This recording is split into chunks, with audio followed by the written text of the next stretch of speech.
ومرحبا بكم في فيديو جديد، وصفة جديدة سهلة وسريعة وبسيطة. في هذه الوصفة غادي تنال الاعجاب ديالكم، لانها وصفة بسيطة بزاف، ما فيهاش مكونات بزاف، وحنا البنات كنحيروا في الكوتي، يعني كنبقاو نقولوا ما عرفتش شنو ندير الكوتي. انا اليوم جبت لكم الحل، واحد الفطيرة اللي كتجي زوينه بزاف وما كتاخذش لينا الوقت باش توجد.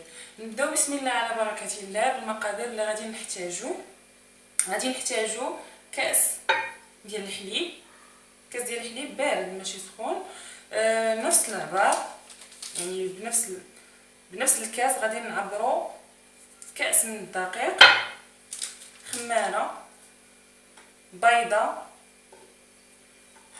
الملح والقزبر اختياري، ماشي بالضروره ديروا القزبر. والمكون الاساسي في هذه الوصفه هو الجبن.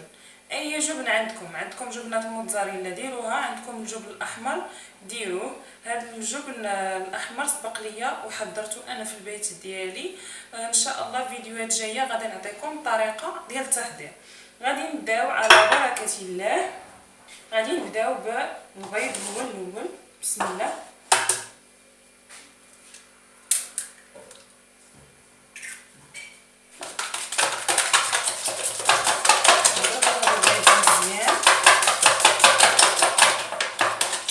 نزيدو عليها الملح،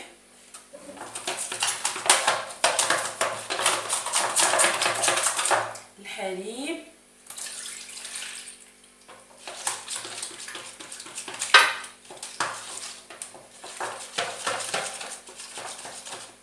فرomage،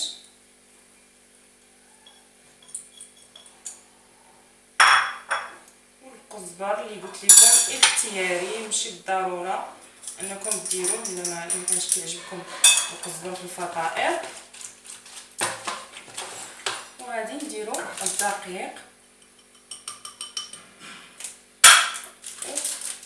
والخميره ديالنا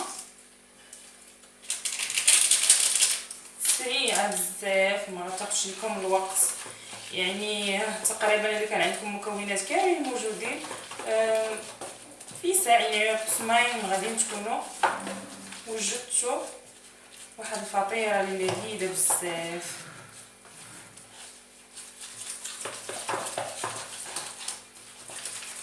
خلطوا المكونات ديالنا مزيان. غادي ناخذوا مقله ديال البغرير اللي كتكون ما كتلصقش، وهي مقله عندكم نتوما ما كتلصقش. غادي ندهنوها بشويه ديال الزيت وغادي نكملوا في البوطه. من بعد ما دهنا المقله ديالنا بالزيت حطيناها فوق البوطه، وغادي نديروا الخليط ديالنا. من بعد ما فرغنا الخليط كامل، دابا غادي نغطيو، غادي نقصوا عليه البوطه. العافيه تكون مهيله، تكون العافيه مهيله بزاف. انا غنوريكم العافيه كيفاش غادي تكون بحال هكا. وغادي نغطيو عليه بشي طبسيل او شي مقله واحده اخرى، غادي نعاودو نقلبوا عليها ونعاودو نتلاقاو من بعد ما طيبنا الفاص الاولى نشوفوا الفاص الثانيه. انا غطيت عليها غير بهاد البلاقه ديال الطاجين، هي اللي جاتني قد المقله ديالي، وكنبقى نحرك فيها بحال هكا، يعني كنبقى نحرك جناب حتى كيطيبوا ليا الجناب ديالها كاملين. نبقى نحرك المقله ديالي جنب بجنب باش طيب ليا الفطيره ديالي من جميع الجوانب. من بعد غادي نحل عليها، الا لقيتها بحال هكا نشفات، يعني نشفات ليا نتوما شوفوا، يعني نشفات ما بقاش كيلصق ليا فيها صبعي، غنعرفها بانها راها طابت من التحت. دابا خصني نقلبها. انا غادي نوريكم الطريقه كيفاش نقلبوها.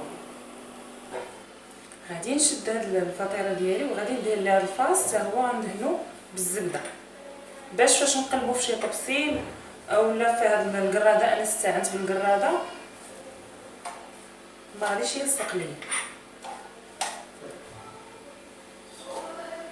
غادي نقلبها بحال هكا، غتقلب معاكم بكل سهوله. انتوما شوفوا راها طابت من هاد الفاص. دابا غادي نهبطوها بشويه، يعني حنا درناها بالزيت باش ما تخسرش لينا، وغادي نردوها بنفس الطريقه، نبقاو ندوروا فيها حتى طيب ليا من هذاك الفاص، ونتلاقاو باش نشوفوها في طبق التقديم. ها هي الفطيره ديالنا من بعد ما طابت، الشكل ديالها كيشهي صراحه، الشكل ديالها زوين وحتى المذاق ديالها رائع. صراحه ما تبخلوش ووجدوا هذه الوصفه، راها سهله بسيطه، راكم شفتوا المكونات ما فيهاش بزاف. غادي نقطعوها مع بعضياتنا نشوفوا الداخل ديالها كيفاش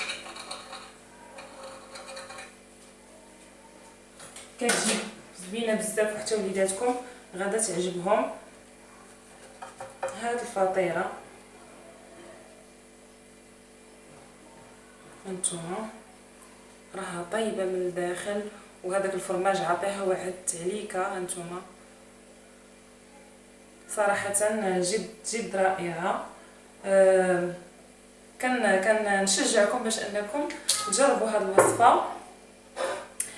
وكان هذا هو الفيديو ديالنا، ما تنساوناش بالاشتراك، بلي جيم ديالكم، لي كومونتير، وان شاء الله نتلاقاو في فيديو جديد، وصفه سريعه